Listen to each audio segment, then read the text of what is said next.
इतनी भीड़ है कि वो जो बहाव है उनका, और भीड़ के अलावा वहाँ 1 मिनट भी दर्शन नहीं करने दिया जाता, तुरंत गार्ड भगा देता, जाओ, जाओ आगे जाओ। तो लोगों को ये लगने लगा कि हम जाते हैं इतनी दूर से और वहाँ दर्शन भी नहीं हो पाते हैं, किस तरह से धक्का दे के एक तरफ कर दिया जाता है। तो यहाँ पर ये है कि अगर हम घर में ही बैठ करके 4 लोग पास में बैठ करके अगर उनकी चर्चा परिचर्चा करें, तो इससे क्या होगा, आपकी भक्ति भी बढ़ेगी, उनका संकीर्तन करें, उनके लिए नृत्य करें, तो भक्ति भी बढ़ेगी और भाव भी बढ़ेगा। और वहाँ से क्या हुआ, जा करके भक्ति जो बढ़ी तो बढ़ी, भाव ज़्यादा हमारा वो हो गया कि जितने कष्ट के साथ में गए उतना हम उनके रूप का रसपान भी नहीं कर पाए, और रूप का रसपान न कर पाने की वजह से कहीं ना कहीं हमारा मन उद्विग्न हो गया। तो ये हमारी स्थिति हो जाती है। तो ये यहाँ पर इतना अच्छा वो दिया है कि ना ज़्यादा जगना है ना ज़्यादा सोना है, और युक्त विहार आहार जो भी चेष्टा है वो सब युक्त हो, कहीं भी अयुक्त ना हो। तो यहाँ जो कहते ना, आपका फोटो है और फ्रेम भगवान ने बना दिया है, तो अब हमें प्रयास क्या करना है कि फोटो की कटिंग कटिंग करके ऐसा करना है कि उनके फ्रेम में फिट आ जाए, हमारे फोटो उनके फ्रेम में, उनके द्वारा जो बताया हुआ है युक्त आहार विहार युक्त चेष्टा, तो जो जो चीज़ उनके द्वारा बताई गई है वो चीज़ें हमारी फिट आ जाए। फिट होने कहते हैं ना, survival of the fittest, fittest होने के लिए, सर्वाइव करने के लिए हमें फिट होना है। तो हम कभी कभी संसार के ढंग से फिट हो जाते हैं कि लोग क्या चाहते हैं, हमारे घर के लोग क्या चाहते हैं, लेकिन उनकी फिटनेस कोई काम नहीं देगी। अच्छा हो कि हम भगवान के अकॉर्डिंग फिट हों, जिससे हमारे इस शरीर से ही धर्म भी हो अध्यात्म भी हो। क्योंकि घर में भी फिट तो होना पड़ता है, एडजस्ट तो करना ही पड़ता है। कौन क्या चाहता है हम वैसे ही करते हैं, वैसे ही भोजन बनाएंगे, वैसे ही काम करेंगे, बच्चों को क्या पसंद उनको क्या पसंद। कभी हमने पूछा कन्हैया से तुम्हें क्या पसंद, उनकी पसंद हम कभी नहीं पूछते हैं, हम केवल अपने परिवार में लगे रहते हैं। तो परिवार में हम लगे रहें, इससे अच्छा है कि हमारा जो भाव है वो भाव ऐसा हो कि परिवार में ना लगे, भगवान में ही, कृष्ण में हमारा मन लगे। तो किसी न किसी तरह से मन को संयमित करें। इंद्रियां जो बहिर्गामी हैं, इंद्रियां बाहर जाती हैं, जैसे आँख खोली, आँख खोलते ही इंद्री कहाँ देख रही है, बाहर देख रही है, कान बाहर की बात सुनेंगे। अब इनका संयमन होना किससे, मन के द्वारा। आंख देखेगी मानेगी नहीं, नाक से सुगंध लेनी है, जिब्या से रस लेना है, ये इंद्रियों की बहिर्गामिता इनका स्वभाव है, ये बाहर जाएंगी जाएंगी। तो मन जो है इनका कंट्रोलर है। मन कहते अरे इसमें क्या रखा है, क्या लेना देना, 2 मिनट में बहुत अच्छी चीज तुम कहते नहीं मुझे नहीं पसंद है, तो नहीं पसंद है। तो स्वाद और सुस्वाद और अस्वाद ये सब हम ही तो बनाते हैं। अरे ये चीज़ बहुत अच्छी है, हमें मिल जाती, फिर मिलने के प्रयास कर रहे हो, पाने के प्रयास, फिर लोभ आ गया, लोभ को लालच को फिर पूरा करने के लिए आप संकल्प ले रहे हैं कि ये तो हम लेके ही मानेंगे, और फिर लेके मानेंगे तो उसमें आप गलत राह पकड़ ली। तो एक संकल्प या एक बुरी इच्छा को पूरा करने के लिए भी आपको कैसे कैसे अनर्थ करने लगते हैं। तो ये हम कैसे पाप से बचें, मत परा मेरे परायण होकर के हम मन को संयमित करने के लिए भी हमें भगवान की शरणागत होना पड़ेगा। हम ये कहें कि हमने मन को केंद्रित कर लिया है, मन को संयमित कर लिया है, तो आपकी बिसात नहीं है। मन ऐसे बहाव है, एक ऐसा जैसे सरसों के दानों को मुट्ठी में बांधने जैसा है, पानी को पकड़ने जैसा है। तो हम मन को चैलेंज करें कि हमने मन कंट्रोल कर लिया।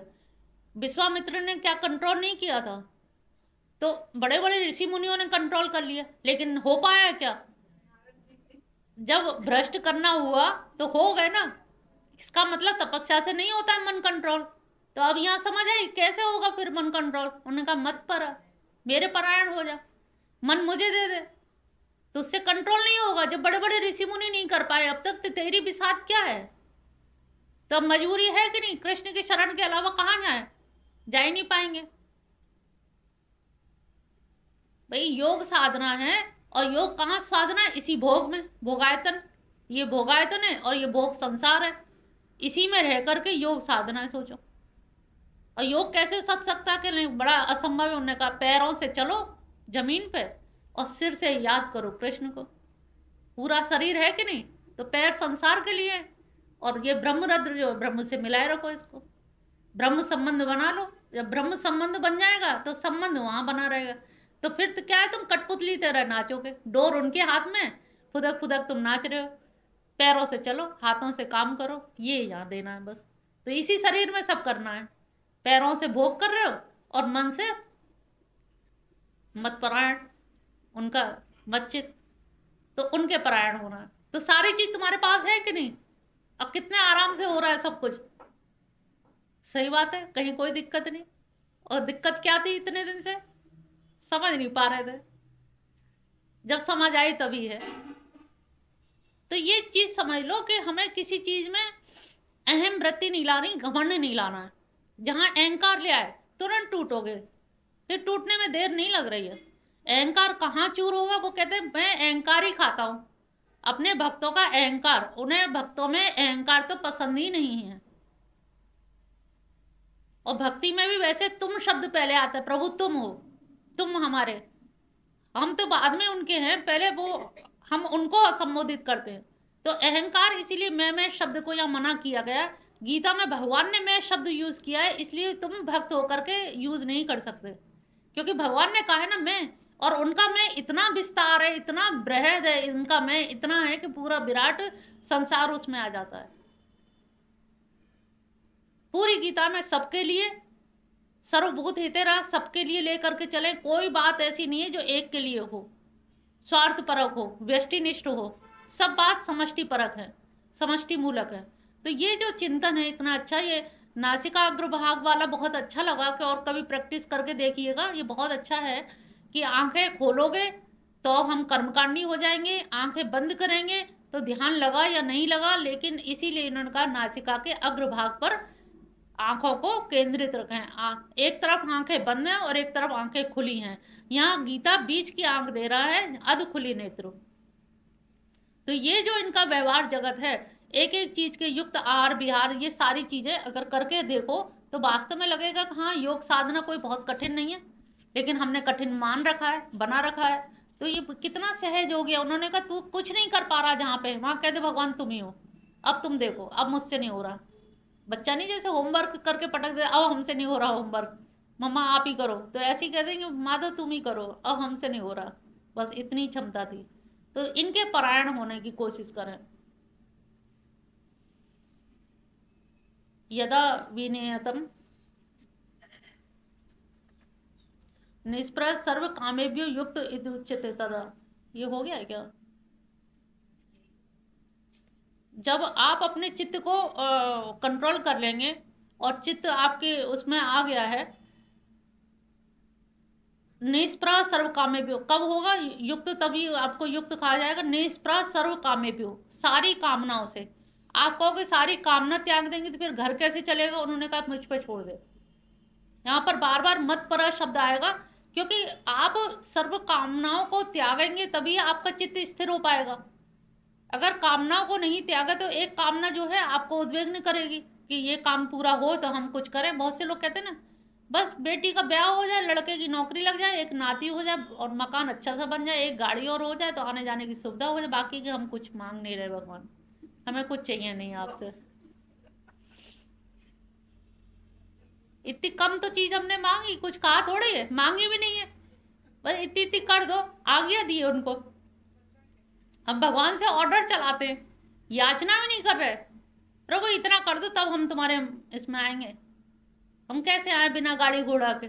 और फिर घर में भी समस्याएं, ये सारी समस्याओं का निदान कर दो फिर हम तुम्हारे आते हैं। तो हम भगवान को हमेशा ऑर्डर ही देते हैं। कभी कभी तो ऐसा लगता है कि ऑर्डर, आपको अगर वास्तव में भक्ति भाव हो तो कभी ये भी लगता है कि भगवान से को ना प्रभु कृपा करना, तो ये भी लगता है कि ऑर्डर ही दे रहे हैं कि कृपा करो हम पे, दया करो। आज्ञा सूचक शब्द है ना ये, कि हम उनको आज्ञा दे रहे हैं। वैसे हम कुछ नहीं मांग रहे, इस शब्द में कुछ भी नहीं मांग रहे, उनकी करुणा ही मांग रहे हैं। लेकिन फिर भी हम, मतलब कभी सोचोगे तो तुम्हें ये कहने में भी संकोच लगेगा कि ये भी कैसे कहता है। अरे ये भी बात बहुत आज्ञाकारी हो जाएगी कि आज्ञा दे रहे हैं कि प्रभु कृपा करो। क्यों करें कृपा? तुम क्या कुछ दे के भूल गए? लेकिन हम ऑर्डर देते भगवान प्रभु कृपा करो हम पे, अब तो दया करो। अब तो मतलब, अब तो का क्या मतलब है? नहीं सोचते सब लोग कि उनको शब्दों में हेरा फेरी में हम चला लेंगे, लेकिन तुम देखो तुम कितना गेम चल रहे हो उनके साथ में। कितनी कपट भरी बातें हैं, और फिर भी हम कुछ मांग नहीं रहे, बस कृपा करो, दया करो, ऑर्डर तो दे ही रहे।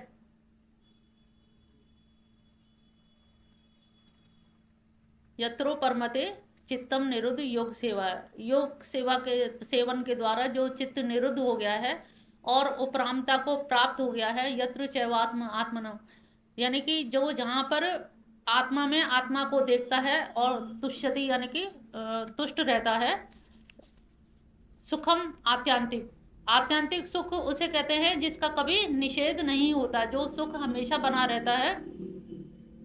आनंद से पहले की अवस्था है आत्यांतिक सुख। आत्यांतिक का मतलब है जो कभी समाप्त नहीं होता है। यद बुद्धि ग्रह अतीन्द्रिय वेत्ति यत्र चैवायाम स्थित चलती तत्वतः, जो आत्यंतिक सुख को प्राप्त कर लेता है और बुद्धि द्वारा ग्रह अतीन्द्रिय यानी इंद्रियों को वश में कर लेता है, वेत्री यत्र चैवायाम, और मुझको वो तत्व से जान लेता है, ऐसा स्थिर चित्त वाला व्यक्ति, यम लब्ध्वा चापरम लाभम मन्यते नाधिकम तथा, जिसको ऐसी शांति प्राप्त कर लेता है और स्थिर चित्त होकर के यम लब्ध्वा, जिसको पा करके चा अपरम लाभम मन्यते नाधिकम तथा, फिर अन्य चा अपरम, अन्य कोई लाभ वो नहीं मानता है और कुछ भी प्राप्त करना नहीं चाहता है। यस्मिन स्थितो न दुखेन गुणापि विचालित, और सबसे बड़ी चीज है कि उसको प्राप्त करके क्या एक लाभ क्या होता है, सबसे बड़े गुणापि विचालियते, यानी कि कोई भारी से भारी दुख भी फिर वो सहन करने में उसमें बुद्धि विचलित नहीं होती है, सहन कर लेता है। उसको लगता है ना कि ये गम भी या ये दुख भी भगवान ने दिया है। जैसे कुंती हमेशा दुख मांगा करती थी, तो दुख में वो विचलित नहीं हुई है, बल्कि दुख को और मांगा है कि अगर दुख है तो कन्हैया तुम्हारा ध्यान ज्यादा तीव्रता से होगा। दुख में क्या होता है कि आदमी निराशा में घर में बैठता है, किसी से बोलेगा नहीं, बात नहीं करेगा, कहीं कुछ देखेगा नहीं, गमगीन होकर के बैठा हुआ है। लेकिन उसमें जब भगवान की किरण दिखती है, भगवान का स्मरण करता है, तो वो गमगीनता तो दूर चली जाती है, लेकिन उसकी जो इंद्रियों का बहिर्गमन है, जो इंद्रियां चटर पटर इधर उधर देख रही हैं, इधर उधर की बातें सुन रही हैं, गाना सुन रही हैं, उन सब से बुद्धि जो है इंद्रियां एकाग्र हो जाती हैं। दुख में आप देखोगे, दुख में हमेशा मन जो है एकाग्र हो जाता है। मन में जो एक विचलितता होती है, या हमें थोड़ा सा भी दुख आ जाए तो बहुत ज़्यादा हम परेशान हो जाते हैं, उद्विग्न हो जाते हैं। यहाँ पर वो कह रहे हैं कि जो मुझको पा लेता है, जो शांति को पा लेता है, जो मेरे चित्त वाला हो जाता है, तो ऐसा व्यक्ति भारी से भारी दुख से भी विचलित नहीं होता है। कितना भी बड़ा दुख हो वो उससे विचलित नहीं होता है और शांत भाव में वो बना रहता है। उसको ये आसरा है कि एक शाश्वत पुरुष, एक शाश्वत सार्वभौम तत्व से हमारा परिचय है, और ऐसा परिचय है कि ऐसे में उनका हम स्मरण करते रहेंगे, तो स्मरण करने से हमारे सारे दुख दूर तो हो ही जाएंगे, और दुख दूर होने के अलावा हमें जो एक मन में जो शंका है, जो आशंका है, वो भी समाप्त हो जाएगी। और भारी से भारी दुख सहन करने यानी कि विचलितता जो हलचल मच जाती है, जैसे एक जलाशय में कंकड़ी मार दो तो पूरा पूरा जल तरंग खा लेता है। झांक के देखो तो मन चेहरा भी तरंगायित हो रहा है। तो ऐसी स्थिति में उन्होंने कहा कि अगर कोई कंकड़ भी मार दे हमें, तो ये लगेगा ये भी भगवान की ही देन है, भगवान ने ही दिया हुआ है। ये गम भी कितना अजीज है कि तेरी ही दी हुई चीज है। तो ये भाव जब आ जाता है कि दुख भी तो तुमने ही दिया है, दुख और सुख हम कोई बनाने वाले तो है नहीं है, तुम जैसा कर रहे हो। कभी कभी होता है हम किसी के लिए बहुत भला करते हैं, ज्यादातर लोगों को शिकायत हो कि हमने तो सबके लिए बहुत अच्छा किया, लेकिन वहां से रेस्पॉन्स क्या मिल रहा है, नेगेटिव। अपने घर वालों के लिए हमने बहुत किया, करते करते मर गए, मरे नहीं हो लेकिन करते करते मर गए, यानी कि करता मरना चाह रहा है। अब करते करते मर गए, इसमें ये समझो भाव क्या है कि हमारा जो कर्ता भाव था, अहंकार भाव था, वो मरना चाह रहा है। अब वो थक गया है करते करते। समझ आ रहा है नहीं आ रहा? जो कर्ता भाव था ना, मैंने ये किया, मैंने वो किया, तो वो जब कह रहा है कि हम करते करते मर गए अपने घर वालों के लिए, भाइयों के लिए, बहनों के लिए, सबके हमने बहुत किया, बहुत करते करते मर गए, लेकिन कोई व्यक्ति हमसे खुश नहीं हुआ। तो इसमें भी भगवान की कृपा ही समझो। अगर वो लोग खुश हो गए होते तो तुम दोनों में संबंध परस्पर बहुत घनिष्ठ हो जाते, वैराग्य नहीं होता। हम तो कहते हैं कि किसी संत के पास जाने से वैराग्य नहीं होता, जितना वैराग्य अपने घर वालों के पास जाने से होता है। जब वो ठोकर मारते हैं तब चीजें समझ आने लगती हैं और खुद ही आती हैं। पहले कोई कहता रहे, गीता का समझाता रहे तो नहीं समझ आएंगे, लेकिन जब घर से ठोकर लगती तब हमें बिल्कुल समझ आती है कि वास्तव में कोई अपना नहीं है। जो गुरु माँ कह रही थी सही कह रही थी, लेकिन अब हमें तब समझ नहीं आई थी, अब समझ आ रही है। क्योंकि घर की ठोकर लगनी बहुत जरूरी है। लोग भागते हैं कि वहां जाके हम संन्यास ले लें या हमें वहां जाके शांति मिलेगी या कुछ। वास्तव में नहीं कुछ ऐसा मिलता। जब जो चीजें सीख सकते हो घर के ही चीजों से सीख सकते हो। रामकृष्ण परमहंस तो पूरे उदाहरण घर की चीजों से ही देते थे। घर से आप चीजों को बहुत समझ सकते हो। घर में रसोई में देखो कि भगोने में पानी उबल रहा है या आलू उबल रहे हैं तो फदक फदक ढक्कन वो हो रहा है, और जब जमीन पे उतार लो तो उसका क्या वो है। तो वो रसोई से ही सारे उदाहरण देते थे। जैसे कटहल काटने वाला जो उदाहरण दिया है कि तेल लगा के कटहल काटनी चाहिए, तो रसोई में भी तुम लोग बहुत सारी चीज़ों को ढूंढ सकते हो, खोज सकते हो कि ये सब चीज़ें किस तरह की हैं, कैसा है, व्यक्ति क्या है और समाज क्या है। तो जब आप अपने सब लोगों से जब ठोकर खाओगे तो हमें, अगर तुम्हारा चित्त भगवान में लगा हुआ है तो आप पूरी तरह से डोर कट के इन्हीं के पास आ लगेगी। आप विचलित नहीं होंगे। जो लोगों में सुसाइड करने की जो टेंडेंसी आती कि इस जिंदगी से तो मर जाना बेहतर है, भगवान कहते हैं मरो नहीं, तुम हमारे लिए जियो।